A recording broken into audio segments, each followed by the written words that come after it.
Gold and silver prices have been rather lackluster this week, but the news that just broke out of India very well could play a role in them going up, up, and up. I'll explain as we explore.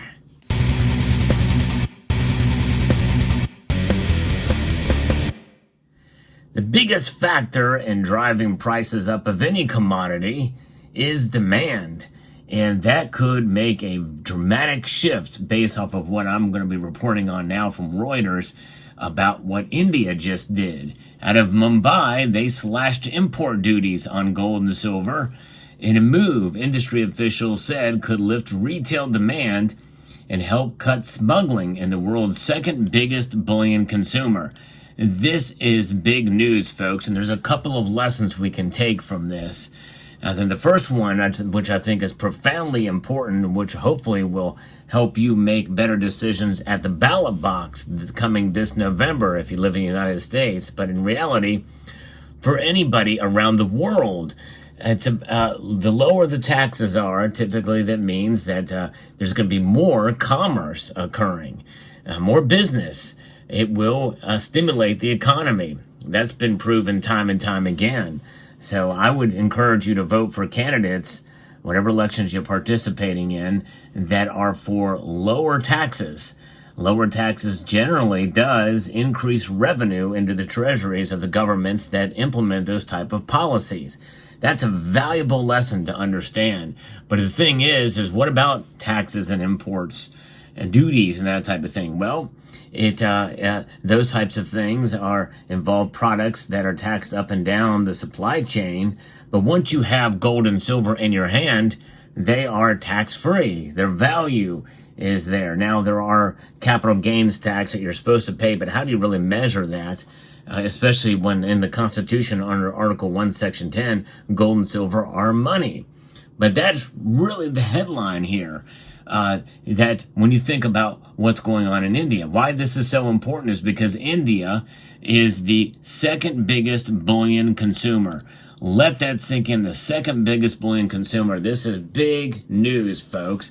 Higher demand for gold from India could boost global prices, which hit a record high this year for gold, although that could widen India's trade deficit and put pressure on its ailing rupee. However, that trade deficit likely would be, sooner or later closed up, especially after there's more economic activity, more bullion that is coming in. It's a massive step in the right direction as it will reduce the incentives for smuggling of gold. It will create a level playing field for honest industry stakeholders, according to Sachin Jain, who's the CEO of the World Gold Council's Indian operations. Now, if you've been paying attention to this channel for any length of time, you know that I have a whole playlist called Precious Metal Crimes. And in that playlist, I've outlined in the past about how Indians and others in the East have been very clever to smuggle gold in very creative ways. And I'll just go ahead and detail. They will slide kilo gold bars up their rectum and grease them up and slide them right up there to smuggle them through. I've also seen situations where people actually can smuggle in gold paste within wigs. Yep, within wigs. Did a video about that as well too. It's pretty entertaining to listen to these videos and all the different things that they've done in order to smuggle gold in. And obviously that hurts everyone, obviously. So when you disincentivize that kind of smuggling, then, everybody wins, really, when you think about it. Some taxes will be paid, and they'll be a lot lower, much more manageable, and gold will flow. Gold will flow. But you need to think about it. Crime is something that will always be around, but if you can disincentivize crime, why not? By lowering taxes. And that's another kind of lesson we see ourselves in. Because gold and silver, they have no agenda, but they can be used for an agenda. And that agenda could include crime because it's untraceable, it's untrackable.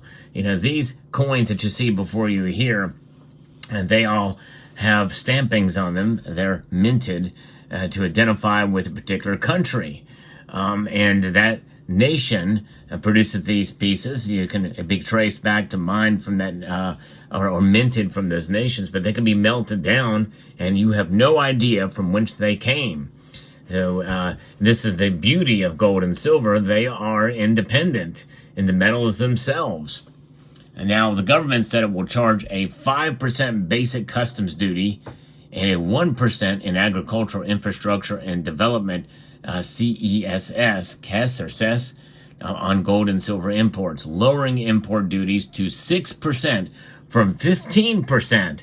That's a dramatic reduction.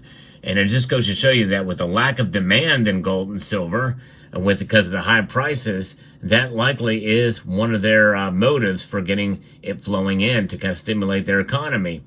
High gold prices, higher silver prices is one reason to try to get that flowing in. That's going to be a big savings and a way to kind of combat those higher prices. So that's kind of an interesting thing to see, but that's a big drop for sure. To enhance domestic value addition in gold and precious metals jewelry, I propose to reduce custom duties of gold and silver to 6%, according to India's Finance Minister Nirmala Sitharaman said in a budget speech. Local gold prices fell 6% to 68,500 rupees per 10 grams, there to their lowest level in more than 3 months after the announcement. Indian prices hit a record high of 74,777 rupees earlier this month, according to this piece, which squeezed demand for it. By the way, speaking of acquisitions and things like that, I did buy 2 pieces of silver today. Stay tuned for later in the video, and I'll show you what those are. I do videos where I like to give you the latest news in the world of precious metals and analysis. So if you find value in the content I provide here, and I haven't done so already, I hope you would consider subscribing to the channel. And also, press that thumbs up button as well. It does help the algorithm and get the word out on these videos. Local, and so we see the overseas gold prices have erased losses and rose 0.4%, as we've seen recently. In fact, as I record this video, gold is up slightly, back over $2,400 an ounce. So that's still trading kind of near its all-time highs. It's racing towards the top yet again, it seems. And silver's up marginally as well. But shares of jewelry makers such as Titan Company and others have jumped up by 10% now with this announcement. Pretty amazing. And so Finance Minister Sitharaman also announced an import duty exemption for 25 critical minerals, including lithium. India has been exploring ways to secure supplies of lithium, a critical raw material used to make electric vehicle batteries. So they are, I think everybody's kind of hurting now, and they know how important gold and silver are to the celebration wedding season there in India, and among other things, just generally, it's a big part of their culture, gold and silver are, so especially gold. So it's exciting to see this with such a populous nation, to see them rising to the occasion here and lowering these taxes. So what do you think about this news? I think it's quite fascinating. I think it's good news, but it could mean gold and silver prices could rise, and even fairly dramatically if we start to see demand bolstered because of this announcement. We'll see how it plays out. It is kind of an unknown situation, but likely it could react and cause the prices to start to climb fairly dramatically.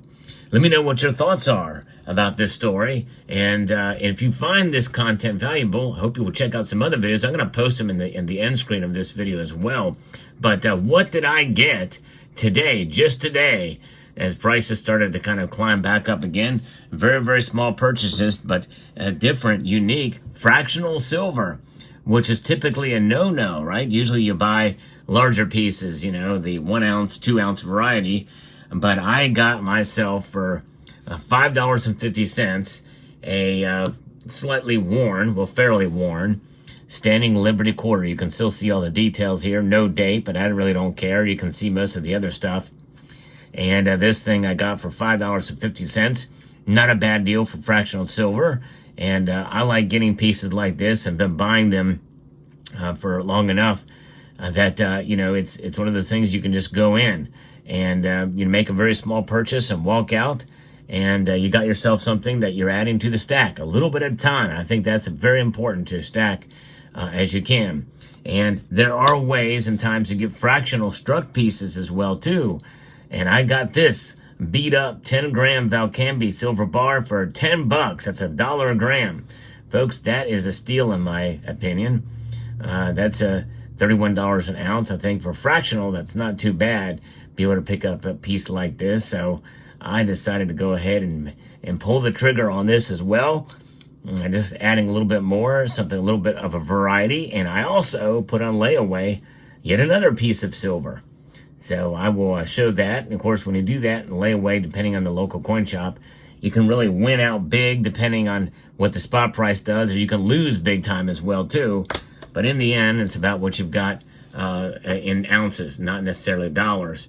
Think about that way. So let me know what your thoughts are in the comment section down below. We'd like to extend a multitude of gratitude. That means a lot to each and every one of you for taking the time to watch, and to encourage you to please rate, share, comment, and subscribe.